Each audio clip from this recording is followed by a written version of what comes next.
Hey, welcome back to the podcast. As always, we appreciate everyone who's listening. This is episode 43 of Escambia Empires, which is a show dedicated to shining the spotlight on local business owners and entrepreneurs here in Pensacola and the surrounding areas. For this episode, I'm joined, as always, by my brother and co-host, Danny. What's up, Danny? Hey, what up? And for this episode, our guest is J.D. Cobb of Cobb Productions, which is a photography, videography, full-service production company here in Pensacola. And I met him at the Pensacola Athletic Center just a couple months ago, and we hit it off, and we were talking, and decided to get him on the show. So we talk about a lot of the different things that got him into the business in the first place, how he transitioned from part-time to full-time, how he goes about getting clients, and what I liked about the episode, one of the biggest things is his list of questions that he uses as a deciding factor for every decision or every direction that he's wanting to go. He's got a list of questions that he consults, and he talks about how the Lord has led him in his business and in his personal life. Really, he's a good guy, and I enjoyed this podcast episode. Hope you guys get something from it, and we'll see you in the next episode. Here's J.D. Cobb. Right. How's it going, man? It's good. Awesome. Feel great. Yeah, I'm sure you do. So you just came off of a Candida cleanse. I did just come off a Candida cleanse. There it is. So Awesome. I don't crave sugar, don't crave bread, but I still eat it, so I can actually enjoy it without feeling like I need to have it to get through my day. That's interesting. We were just making a joke about how we don't want to talk too much about 75 Hard on the podcast because we talk about it so much.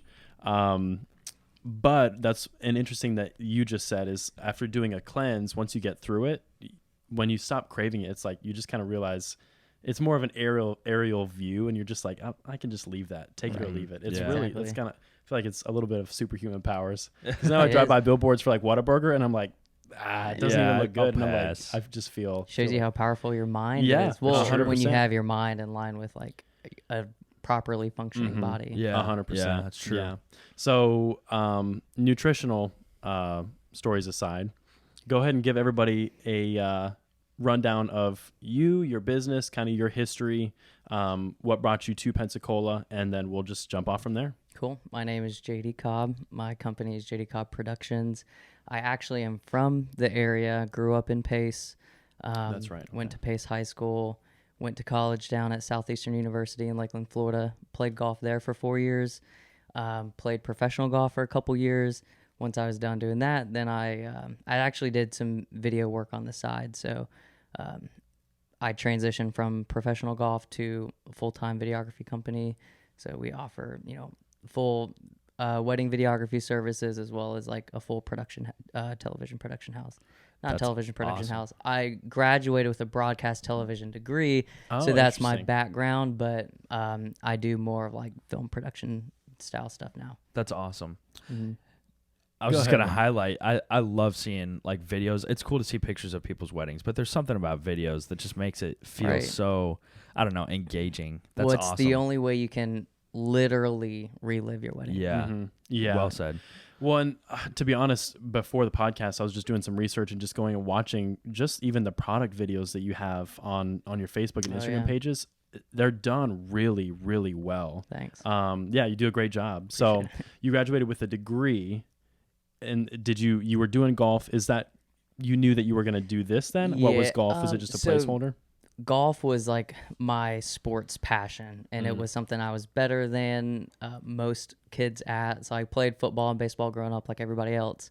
And then I kind of stopped growing, and my dad was like, all right, we need to transition sports. So he found golf. My cousin who lives out in California was really good at golf, and I naturally got into it, found out I was pretty good. And then I ended up getting a scholarship to play. And once my 4 years was up, I was talking to my college coach at Southeastern, and I was like, I don't know what to do. I have some money saved up. What do you think? And he's like, well, if you have money, just like give it a shot. He's like, you're never going to be as good as you are now. Yeah. Especially if you were to stop and then restart. So I was like, you know what? I'm just going to go ahead and give it a shot. So for 2 years I played, and I progressed the way I anticipated to progress, but I ended up hitting a wall, or actually I didn't hit a wall. I finished a tournament. I was driving home, and I was like, you know what? I don't love this game like I thought I loved it, because it was like, okay, I made some money, and then I was like, all right, what's next? I'm like, okay, we'll celebrate a little bit, and then, okay, back to the grind on Monday, and I'm like, I don't want to do this. Yeah. So that's when I called it quits, and I was like, I'm done. So then I pursued, doing video work full time, instead of part time. Okay, so you transitioned into something that you were already doing. Gotcha. Yeah. So they were both technically first loves, because growing up I loved playing with video cameras and feeling like pretending like I was on the news. So I'd always had a passion for that, and then I had already was on a fast track to finish my degree early. But I stayed 4 years to play to play golf. Yeah. So once I finished that, I almost got an internship with NASCAR. It was like, I was down to the final, interviewees. I was competing with like maybe 2 or 3 people at most.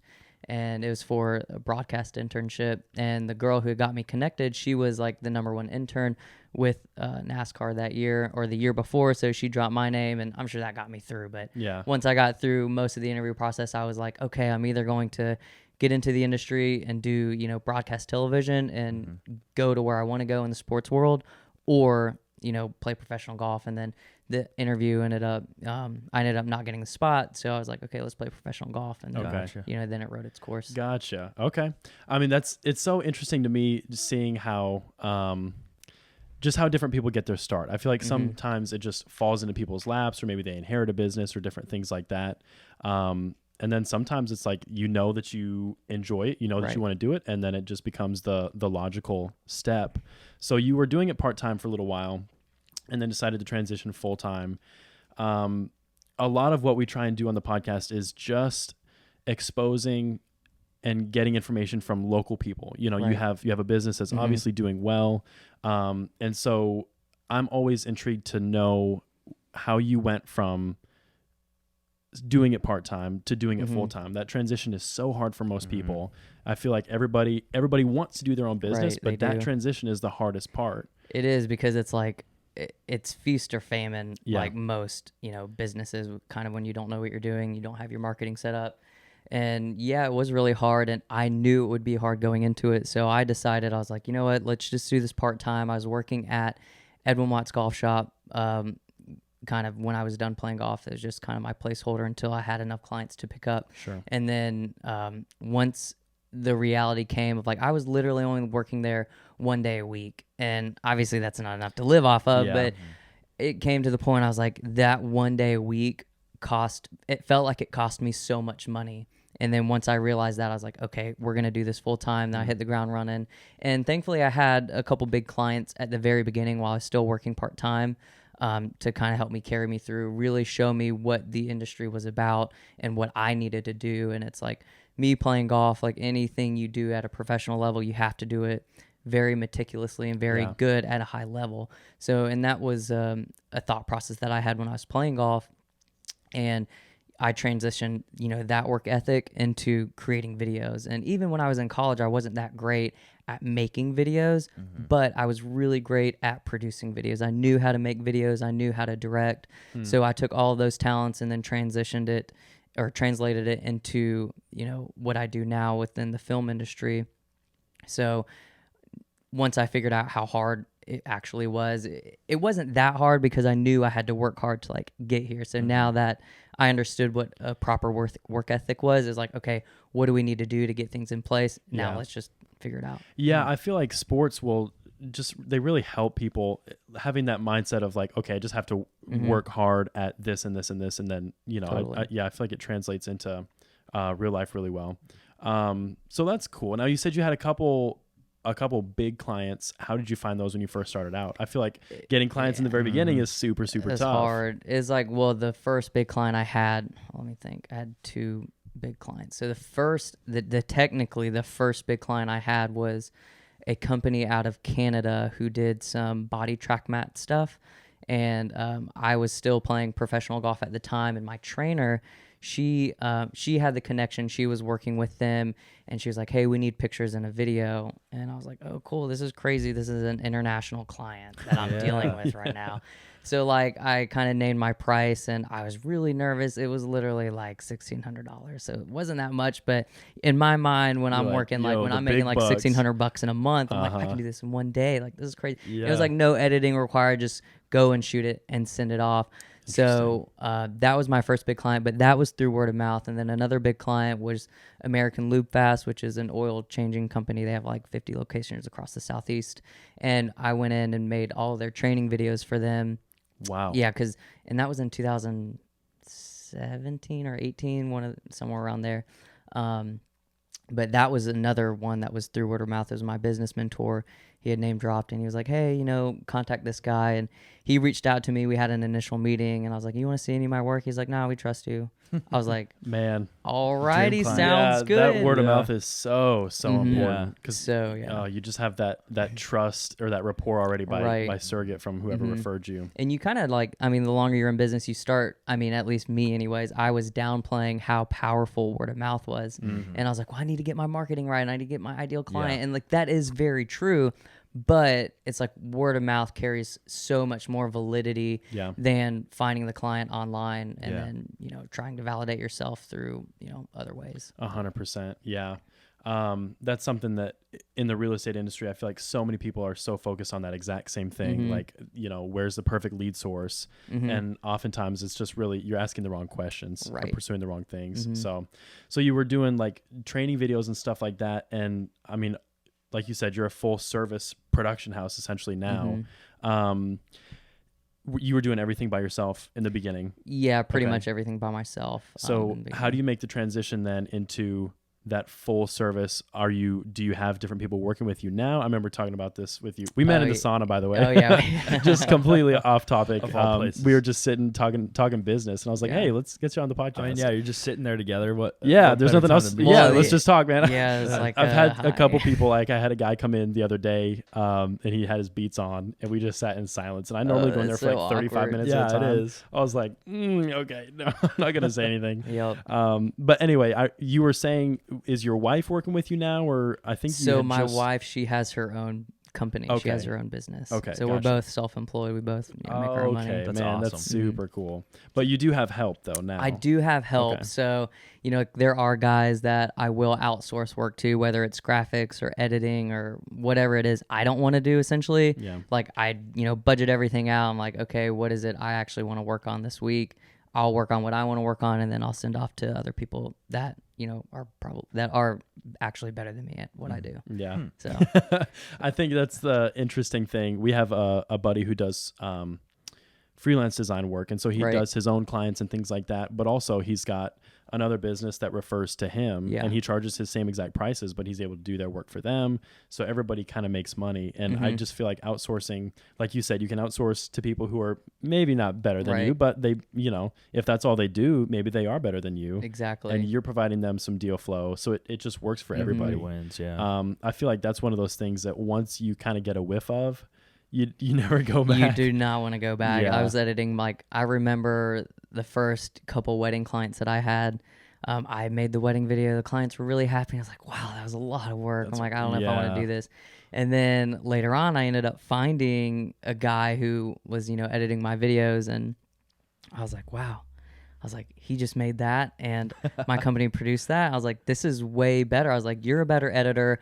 I know what the bride and the groom needs on wedding day. I'm like, this is like a match made in heaven. So then you figure out, what the editor needs to know in order to give your clients the product that they wanted, even though I'm not actually doing it. Yeah. That's what I was going to ask, is how you kind of how you quality control and make sure that the job is understood. Are you working with the same person on an ongoing basis? Do they kind of know your thought process now? I like to work with the same person if possible. Okay. And obviously most of the guys I work with are going to be freelancers as well. So they have the ability to charge whatever they want to charge or say no if they don't want to take it, which I'm totally cool with that. But because if you think about it, it's like you go to Fiverr, you go to Upwork, you go to wherever you want to go, you can find editors everywhere. Yeah. So it's not like, this one person is going to make or break your business. So it's like, me on my end as a production company, I have to realize what the client needs and I have to effectively communicate that to my editor, regardless of who it is. Sure. Interesting. So, and I think that's one of the problems that most people have is translating what's up here and making sure that someone else understands correctly what the job is, and then just letting go of part of it. That's one thing people don't do very well is let go of like, oh, this is my baby, I can't let it go. I'm like, yeah, sure, okay, you can be one man band, you can do that, and it's gonna be, you're gonna make great products, you're gonna make great videos, you're gonna take great pictures, whatever. But it's like, if companies are really looking to scale and grow, it's like, I've always encouraged, like, whether they're realtors or whether they're other people that want a video from me, they're like, hey, we can't afford you, what can we do? I'm like, you know what, I highly encourage you to make your own videos, do it your way, and tell me how it turns out. And it's like, they can go and spend $1,000, and it probably won't turn out the way they want it to turn out. And it's like, okay, well, I realize now I'm gonna get what I pay for. So it's like, I kind of encourage that. But when it comes to letting go of like what you have control of, it just makes it way easier for everybody to actually do their job. And everybody grows, everybody benefits. Like, you might not make as much money as you want, but the quality of the product that you're actually providing is 10 times better. Yeah. Interesting. So it's kind of letting go of that short-term gratification of having been the one who did the entire project. It's like 40% profit with a good product, or 30% profit with an amazing product that could turn into, or 10 other, able to do 10 projects in the same exact time. Exactly. Yeah. I think, and that's the other thing, people don't value their time enough to take that small percentage of a hit to gain it back. Yeah, that's something I read in a book somewhere, I forget. Well, they were talking about like joint venturing on flips, like real estate deals, and so many people are like, I'm not gonna split profits with anybody, I want 100% of my deals. And it's like, okay, well, how many deals have you done? None. So okay, I'd rather do 4 deals and split it 50-50 with somebody else, and I've done 4 more deals than you, and I've made more money, versus like, people are really tight-fisted sometimes. And that's something you just gotta let go of if you're trying to scale. So you did that second big client, you did like all their training videos and things like that. Is that after that? Is that when you started? Yeah. So when that hit, I was like, all right, this is the real deal. Like, I had to like start my company, get my business license, etc., go through that whole ordeal. Yeah. And I was like, okay, this is for real. Like, I need to make a decision. And I didn't actually become full-time. This is, 2021? Yeah. I think I became full-time in like a year and a half ago, right at the end of 2019 is like right when I started to do it for real full time. Yeah, right before the pandemic. Okay. So that's when I actually started, because that first big client was the realization of, you can actually do this, and you have the capabilities to land these big clients and handle them and do things very professionally. Yeah, interesting. So having said that, when you started going full time and you started landing more clients or different things like that, and maybe this is a bad question, but how did you, in the beginning, one thing that I struggled with is trying to learn more about the industry, get better skills, and also do everything else that's required as a business owner, especially as the sole proprietor. You're doing everything. Right. So what steps did you kind of take from, okay, I have a couple of clients, but I have to learn how to file an LLC and do all these different things. How did you increase your skills in addition to that? A lot of Googling, because it's like, my dad was a business owner. My mom, she wasn't a business owner. So it's like, I felt like I was kind of left, out in the open, like, and I was like, okay, let's just start Googling how to make an LLC, how to do this. And it was a lot of heartache, to the point I was like, I don't think I can do this. I'd rather find my work, or I'd rather, be given work from, Walmart, or not Walmart, but it's like, I'd just rather have a retail job, collect that, easy paycheck, and not have to go through this. And it was months and months of, figuring that stuff out, and figuring out how to properly invoice the client. Like, what does invoice even mean? Literally things like that. I had no idea. Yeah. So that was just a lot of time spent me on the computer. Yeah. Yeah. I think that's, the fact that you did all of that and then still stuck with it, I feel like that's the separator, because a lot of people, we talk about this all the time. I have people reach out to me often, like, curious about starting in real estate, or they want to get into real estate, and I send them the link for the 63-hour course. Yeah, here's exactly what you need to do, which I didn't really have. But it's like, hey, do this. You got to get fingerprinted. You got to apply, and I just tell them what it, and you don't hear back from them, most of them. There's a couple people who I'm very surprised with. I'm like, hey, go you, man, do it. But for the most part, when people see the behind the scenes work that's required, they just don't want any part of it, They you do know. not, And it is, like you said, it's a lot of just being unsure and trying to figure out who to ask or even what questions to ask. I think it's so much of that, you know, feast or famine mentality that people have that really drives them away. So once they realize, oh shoot, I'm left out in the middle of nowhere, like no one's feeding me leads, no one's like giving me exactly what I need in order to make money, is like, I can't do this anymore. And they get really scared. It's the fight or flight.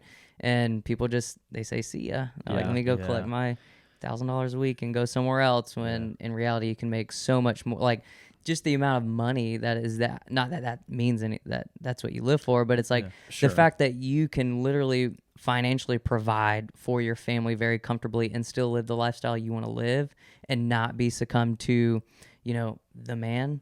It's pretty liberating. It is. Yeah. That's something, there's a concept of, the cost of not doing something. It's like that opportunity cost. Right. So yeah, it's going to be a lot of stress and it's going to be hard to get things started. But if you could be making X amount of dollars, like, you know, so-and-so, and that's one reason, again, on the podcast, we try and just shine the spotlight on people who are killing it now, because if you can do it, presumably somebody else can do it. That's how I feel. I'm like, okay, if I can make this happen, somebody else could do it as good, if not better, you know? 100%. So I think it's encouraging to see that. And also it's a little bit of a kick in the pants, like, hey, this is possible. So you're giving up that lifestyle for whatever you have right now, which is not to say that's, some people should do that. Yeah. And it takes a lot of time. I think that's the other thing people don't realize is, like, people see, you know, myself, you guys are like, oh, they're in the spotlight, they're absolutely killing it. It's like, this took a long time to get here, and none of us are where we really want to be at the end of the day. But the other people don't see the grind, they don't see the day-to-day, they just see what's on Instagram, Facebook. It's like, yeah, they're doing great. Of course, I always knew he was going to do that. I always knew he could do that. It's like, yeah, I'm sure we are capable of it, but it's like, it takes a lot of work, unfortunately, to get to where we are. 100%. Yeah. Just learn the basics. Yeah, I think that's one of the most central things that I would tell people is like, hey, you can do it, but you gotta, it's going to be more than you think it is, you know? You know, the one thing that I do like to tell people is like, there's a lot of people like, what's your secret? What's your secret? I'm like, hey man, just like, the reality is like, there's no secret. Like, I can tell you everything I do and you can copy me exactly how you want to do it, but it's a lot of work. Like you have to do it. Like, if you do it, it's gonna, like, you reap what you sow. So well, that's the thing. I joke about this all the time with them. Well, obviously we're doing 75 hard, you know, it's just throw another plug in there about how we're doing 75 hard. But no, like, everybody knows how to get into shape. Yeah. Everyone. You know what food is healthy and what's not. You don't have to follow a specific diet to just be eating clean and healthy, but it's really hard to do, you know? So I feel like a lot of people fall into that trap of listening to podcasts or reading self-help books or business books and things like that. And I used to be this way. I'd be like, oh, I have to finish this book before I can do my work for the day. Like, I got to read this book in the next 2 days. I'm not going to prospect today because this book, and you're looking for that silver bullet. It's not out there. You know, everybody knows what to do. You just got to execute day to day over a long period of time. So yeah, I think that's a good point. That's good advice. Just like, hey, I'll show you what I'm doing, but you're gonna have to put in the work, you know? And I think everybody just kind of, they want that microwave mentality. Like, they want it a little bit, they want it quick. Cause I realized it whenever I was like, you know, there was a course, like a video course online, and they always do a lot of marketing to get you to buy the course. And I was like, and one day I was like, you know what, I'm going to buy it. There are secrets in there that I know I need to have. And I started looking through the course. I'm like, are you serious? I'm like, this is stuff, one, I already know. And this is just confirming what I already know to do, and that there's no secret way to do anything. And that's when the reality hit of just like, I bought the secrets to success. And I'm like, there are no secrets to this. Like, it's all trial and error. It's like, if you go to a marketing company, you're like, I want you to give me 3 times what I pay you. They're like, okay, well, you got to give us about, 90 days to figure it out, and then we'll do it. But it's like, well, I only want to spend $1,000 this month. Like, well, sir, you might lose $1,000 this month. And no one wants to hear that. No one wants to hear that. Yeah. It's, I mean, even as far as we just had a guy on the podcast. I think the most recent episode that we did, he's a wholesaler and he's making like crazy amounts of money wholesaling. And he's found over a long period of time, all he does is like postcards. And he sends postcards to people. But he's been doing that for 2 years now. Wow. And he's just now starting to get his list down. And my thought was like, man, if you asked me to spend money on postcards for 2 years, I probably wouldn't do it. No way. So it's hard to wave goodbye to that money and know like, okay, this is a trial and error. This is a test on something, and it will come back to you in the future. But you are going to have to just test and spend money. That's what a business is. You gotta spend money on stuff that you're not guaranteed a return. And I think it comes back to that.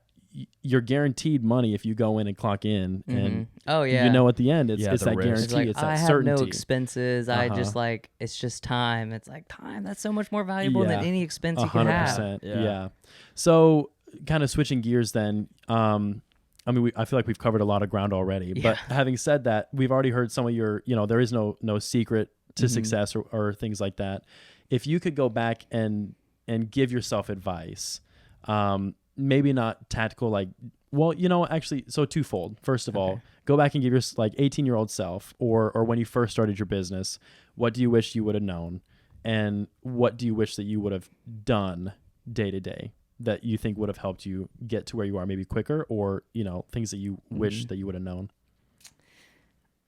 Okay, so I think the first thing that I would tell myself, well, when it comes to, I guess, the realization of where I am now and how I garner my clients, how I handle my clients or whatever, is that the Lord really is in control. He is the one, like, obviously we do our marketing, we do everything we need to do, but at the end of the day, it's like the Lord's going to open the right eyes to actually have you inquire. So it's like all those impressions that you get, you obviously only need a handful of those to make a lot of money. Yeah. So the way that I see it is like the Lord really is in control of your business. And it's like my business is called JD Cobb Productions, but it's like I don't operate as if it's like JD Cobb Productions. This is my baby. This is what I do. I'm like, Lord, if you gave me the idea, this is your business at the end of the day. Yeah. So I should be listening to you for all of the things that I need to do. That's great. So if I took that mindset, that mentality, when I started it, when I was 24, 23 years old, whatever, I'd have been like, okay, Lord, this is your business. Like, where do I go from here? Like, what do I do? And it's like, as a Christian, like, I'm very keen to what Holy Spirit says and where he wants me to go. So it's like, there's no business mentor that can tell me anything better than what the Holy Spirit can tell me. You're right. So it's like, okay, if I had that kind of relationship with the Lord, I should be able to say, hey, Lord, where do you want me to go today? Or what do you want me to say to this client? I'm going to get an answer, and then I'm going to be able to go forward.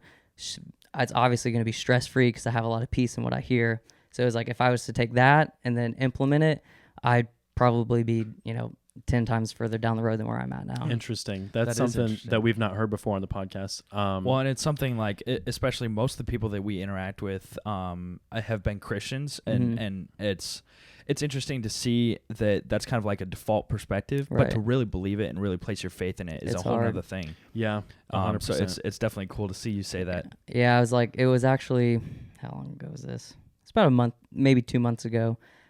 Shortly after we met, I was like, I was really struggling with my business. I was like, I don't know what to do. I don't know where to go. Like, not that I didn't have the clients, but I'm just like, I just wanted to make sure I was doing the right thing. And I had to repeat to myself, and this is something my wife actually told me. So like, kudos to her for setting me straight. But I was like, I don't know what to do with my business. I don't know where to go. I'm really struggling. And she's like, that's not your business. She's like, did you give yourself the idea to start a business? I was like, well, no. She's like, well, this isn't you don't have the right to say this is your business. Like, yeah, you are managing the Lord's business, but, he's the one that told you to do this. So you should be taking directions from him. A little bit of a challenge there. So I literally repeated to myself, like, for the next hour, I was like, Lord, this is your business. This is your business. Like, what do you want me to do with your business? And it was like, I was praying. I was like, Lord, I need you to give me, witty ideas and inventions to get to the next step. And it was crazy because, I was like, nothing crazy happened. Like, there was no epiphany. There was no revelation that came. Right. So I was like, whatever, I'm just going to go get to work. So I walk into my office. I'm like, oh, look, here's this contract. And I was like, I've needed to create this physical contract into a digital contract. And I was like, all right, whatever, let's just do it. So I sent it to my assistant. She made the contract. She goes, and the contract payment wasn't due for like 8 months, something crazy. She goes, okay, great. Where do I pay? And I was like, hey, your contract, it's not due for a while. She's like, yeah, I want to pay now. I was like, thanks, God. Okay, I was like, I you appreciate can pay it. now. That's You can fine. pay now. That's when it hit me. I was like, I don't have to do anything crazy in order for the Lord to bless the business. Like, I don't have to do anything crazy, because it's like blessings come regardless of how good or bad you think you're doing, because it's like, blessings aren't, they're not related to how hard you work. Because that's not how God works. As long as your focus is right. Right. And I think it's the reality of like the Lord wants you to do what's at hand today. Like he doesn't want you to worry about yesterday. He doesn't want you to worry about tomorrow. He wants you to do what's in front of you today. And this whole time, if I had focused on what needed to be done in the moment, like I literally could have taken that physical contract and turned it into a digital contract, a month prior, and then had all that money a month prior. But I was like, I didn't take care of what I needed to take care of. That was right in front of me. So when I'm like, Lord, give me these witty and crazy inventions, it was more of like, hey, just do what you're supposed to do today. Like this isn't rocket science. And I think that's kind of how God is. He's like, hey, just do what I've asked you to do. It's not hard. Yeah, just do it. Next step. Just basic. 100%. I love that. That's good advice. So having said that, saying, you need to do each day what's in front of you, what are some things with your business, videography, photography, and production, what are some things day to day that will compound over time? Like for us, cold calling, doing things like that, just getting on the phone, getting out and talking to different people. What are some things that just you wish that you would have started in the very beginning? That's a good question. I think the things that I do wish I was a lot better at, it's kind of a play on exactly what I was saying, but it's like literally like there are so many things that, I could have done. Just for example, it's like I have some ceremony videos and speeches videos that I need to get to brides that were months and months and months ago. But it's like I chose not to do that so I could take on this other work, so I could, get this other client. But now, since I've done that, I've made some extra money doing that. But now it's like, okay, now I'm back to exactly where I was.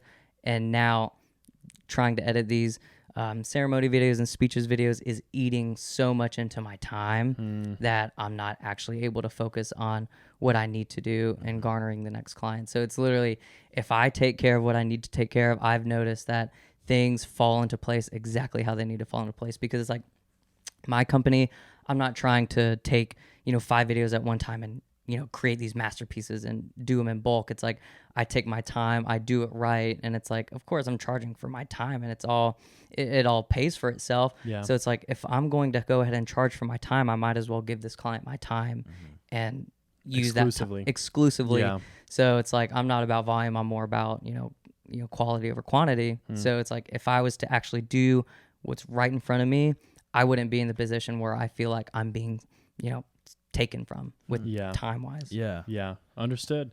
I think that's something that's so important, is just figuring out for each business is going to be different. Some people need to be working with, you need that volume, but some people are more, you thrive on just doing one project, doing it well, and moving to the next. That's something that everybody, I feel, has to find a balance in. Yeah. Right. You really do. Cause even like a company like, hold on.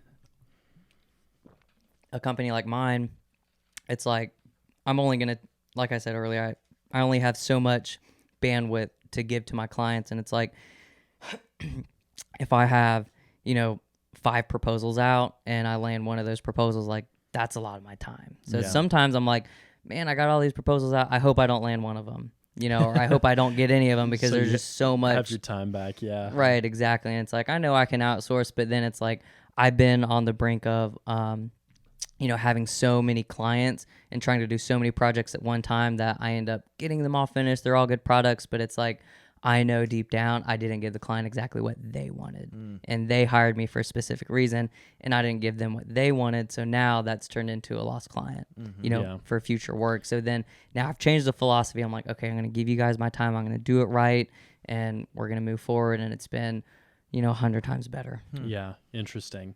Kind of jumping off of that then, as far as being in a service-based business, and taking your time for the clients and really providing a solid, good product, finished product.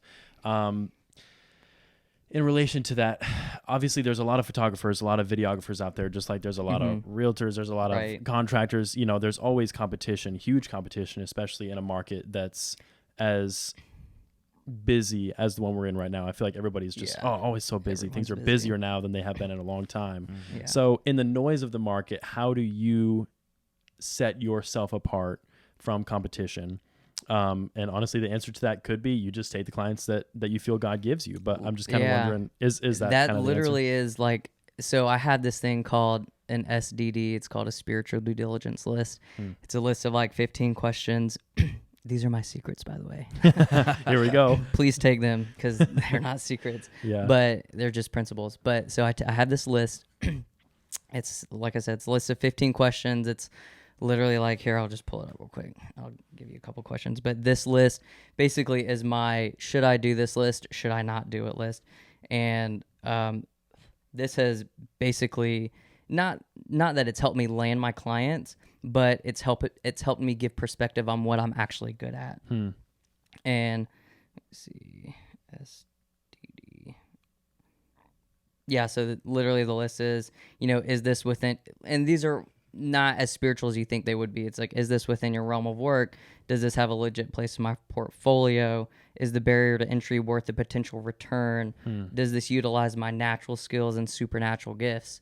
So it's like, so you go through that list really fast, takes me about 10, 15 seconds. And if I got all the answers that I need, I'm like, oh yeah, cool, let's do it. And then I'll send in the proposal. Sometimes it comes back, they accept it. Sometimes they don't. But it's like with every single one of my clients, that's what I go through. And so just for example, like I think it was last week or the week before, I had someone call me up. They're like, hey, we're shooting, a pilot TV show. The director and, the DP's not here and we need somebody else to shoot it. Are you available? Cool. And I'm like, I went through my list and I was like, dang it, there was literally like one question. And it was the last question, which was, do you have peace about this decision?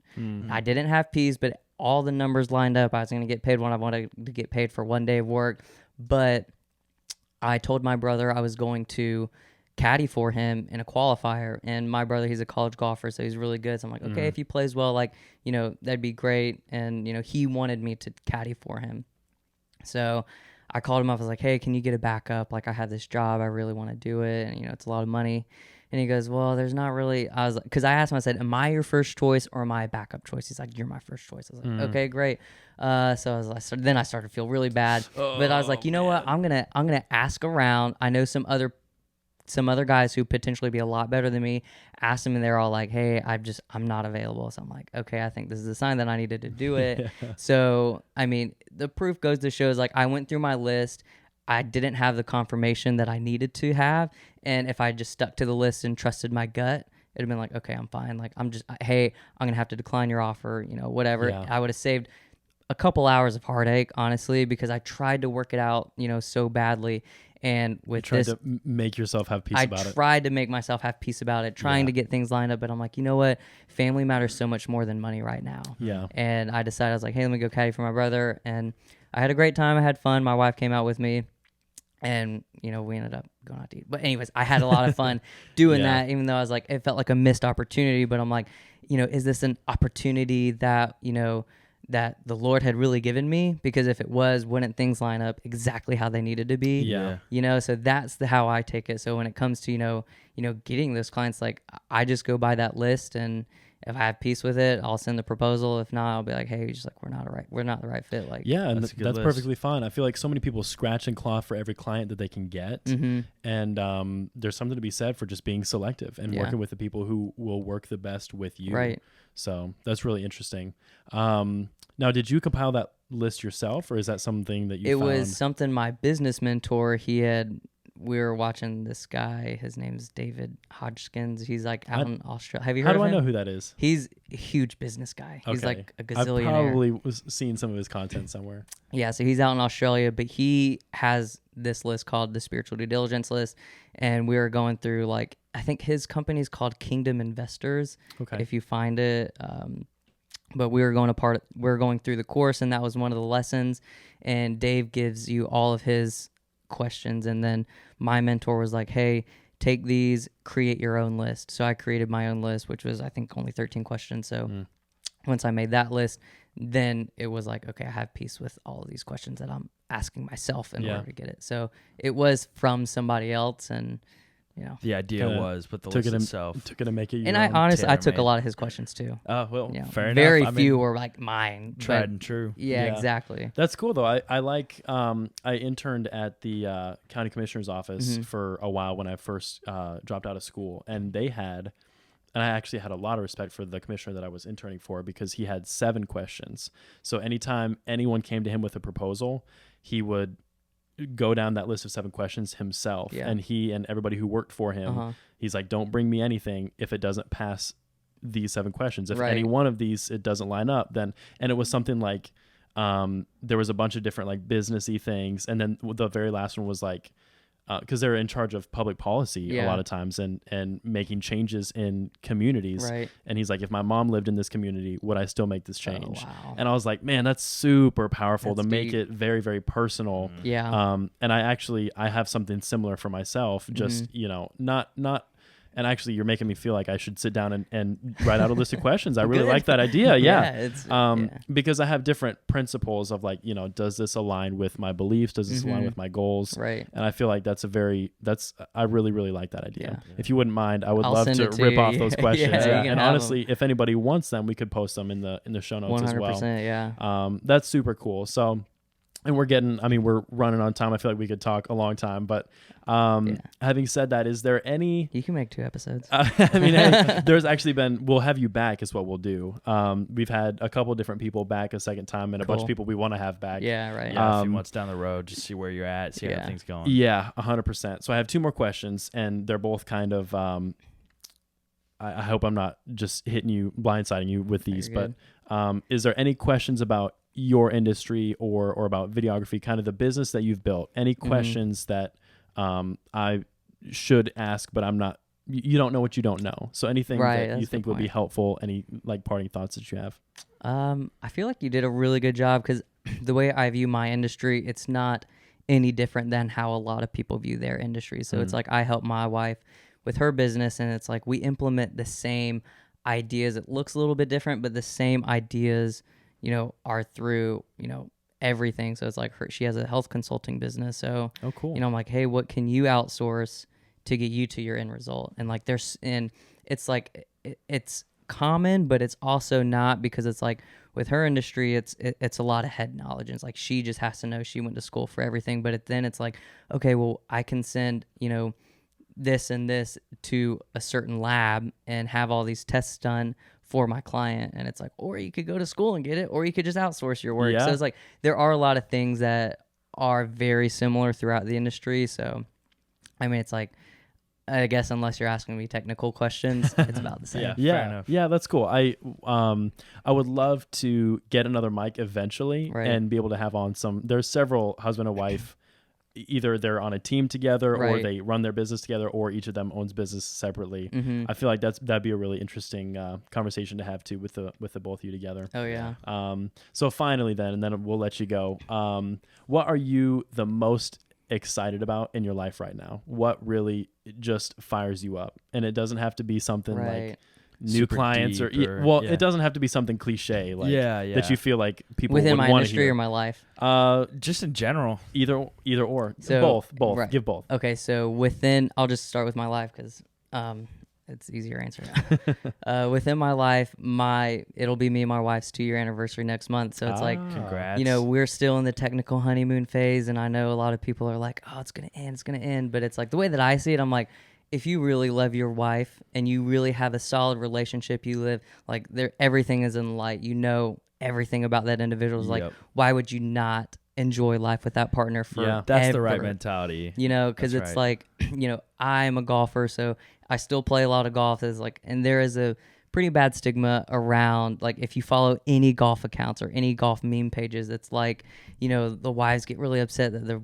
boys are going out to play 18 holes. I'm like, my wife doesn't care if I go out and play 18 holes, because it's like, we know everything about each other. We have nothing to hide. And it's like, she knows what I'm doing. It's a healthy relationship. It's a very healthy relationship. So it's like, I mean, that's the way that I see it anyway. So it's like, and a lot of the leaders, the people that I'm around that are a whole lot older than me, they have relationships like they're still in the honeymoon phase. I'm like, I'm literally watching you guys in the honeymoon phase, and you guys have been married for 40, 50 years. Why can't I have that? Yeah. You know, so when I see that, I'm like, I don't believe all these other people are like, oh, it's going to wear off. Everything. Yeah. I feel like that's a choice. Yeah, so that's what I'm most excited about right now is my 2-year anniversary coming up. Very That's cool. awesome. All right, and then professionally, what are you most excited about? Where's your business heading? So right now I'm working with a couple different ministries, making some videos for them, and I didn't initially when I started my business, I'm like, I'm not, I don't really want to have to work with ministries or do this, even though I would be passionate about it. But I've recently made a couple videos for some ministries at a high production level, not like at a low production level, just setting a camera up.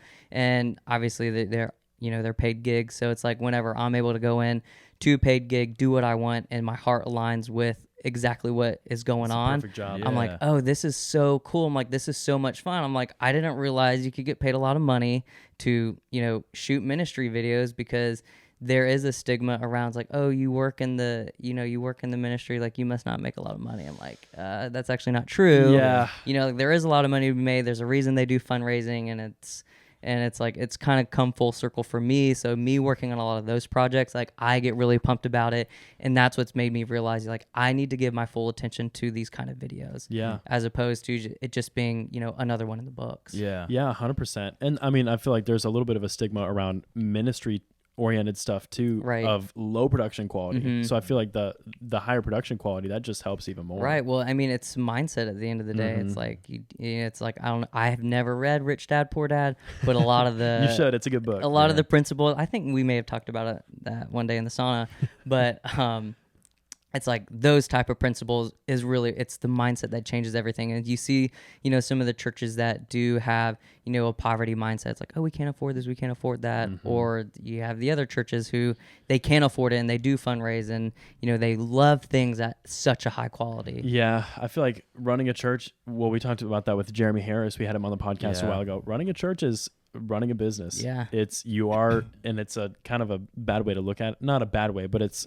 you are providing a product, and you have consumers or it's a fine customers. line, because you want to be careful. For but sure. at the same time, if you don't run it like a business, that's when You most can churches get- fail. Yeah. You have to walk that line. If you think, if you think about it, my throat's really dry. You're good, man. But if you think about it in the form of a business, it's like, okay, you have your CEO, you have your assistants, your executive assistants, all these people doing all these things. And it's like, you have your head pastor, your lead pastor, your worship pastor. It's like, you have all these other guys doing their job. It's like, well, if you do, have this, you have all these different divisions, like you can run a super effective church with the right heart. Yeah. And right. it's like, that ain't any different than running a business. You just got to make sure the right people are in the right positions doing their right job. mindset. Yeah, exactly. That's right. 100%. That's outsourcing too. The pastor can't do everything. Yeah. You have the leader, and then everybody else Exactly. handles their jobs. So. Exactly. And they all do it in love. I have a quick go question too. So one question that I've been asking recently that I want to keep asking, mostly because I'm kind of selfish and I want to learn myself. But what is the most recent book that you've read, or just a book in general that you've read throughout your lifetime, that you would highly recommend if anybody were to ask you that question? That's taught you a lot. So I would recommend 2 books that I've been recommending to a lot of people who specifically have just started a business, or they're thinking about getting into, being an entrepreneur. But it's E-Myth Revisited. I don't know if anyone's told you that one. And this other book called Grace Over Grind. I forgot who the author is. Okay. But Grace Over Grind basically tells you, is like, there's so much more grace in like what you're going to do, that you don't have to work. It's like, you do hear that grind mentality. It's like, we got to grind it out. We got to do it. It's like, that's very true on the physical side. And like, I'm trying to get that summer beach bod or whatever. But when it comes to, is like, in the industry, is like, you can, work yourself to death, and you can grind your way to getting the deals that you want.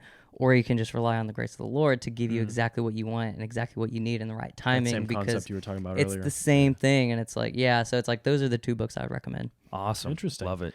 I love that, man. Okay, so last question, and it's not really a question, but where can people find more about you, the business? Where do you want us to send people? Send them to my Facebook page at JD Cobb Productions. I have a JD Cobb Productions, and then a JD Cobb Productions -weddings page. So if you want to see more, branding stuff or Aesthetic corporate videos. stuff, you go there. If you want to see all my wedding stuff, it's just, at JDCP_weddings, at JDCP_branding. Awesome. Very cool. Love it. We'll All link right, those man. in the description. Yeah, we sure will. I appreciate you coming on. Yeah, really. thanks for having Who me. knew two guys just sweating it out in a sauna? I know. Be I'm the start of a heading. business I'm going to the relationship. gym right now. Are you really? after this. Okay, good for you, Awesome. man. Good for you. Yeah. All right. Well, I appreciate it, JD. Yeah. We'll get this to you in the next couple of days. Sweet. And Thanks for appreciate having me. everybody for listening. Yeah. Thanks so much. And that was our interview with JD Cobb. Hope you guys enjoyed that. JD's just a really genuine guy. I really felt like he had a lot to offer and a unique perspective. He offered some things that we hadn't heard before on the podcast. I really enjoyed it. I really like his perspective on things. And I also, obviously you've already heard the episode when you're hearing this, but I really just like the different tips he would have given his younger self and the different things he's implementing in his life now to make sure that he's optimizing his time to the fullest. Yeah. That's one thing that's really difficult for business owners to tune in, to fine tune rather, not tune in, but to really dial in. So he obviously is continuing to seek improvement, but the way that he's going about it is really just genuine. Like you said, it's really, really powerful. So that's definitely something that I took away from the episode. Yeah, he's doing big things, but he's got his priorities straight. Mm-hmm. And I love to see people like that who have their personal life as a priority and their business supplements that. It's easy to lose track of that sometimes. So anyway, that's episode 43. Again, if you're still here, we appreciate you listening. We really do our best to provide valuable content to you guys. So go check us out on social media and go check out another episode if you're still here. Again, appreciate you guys.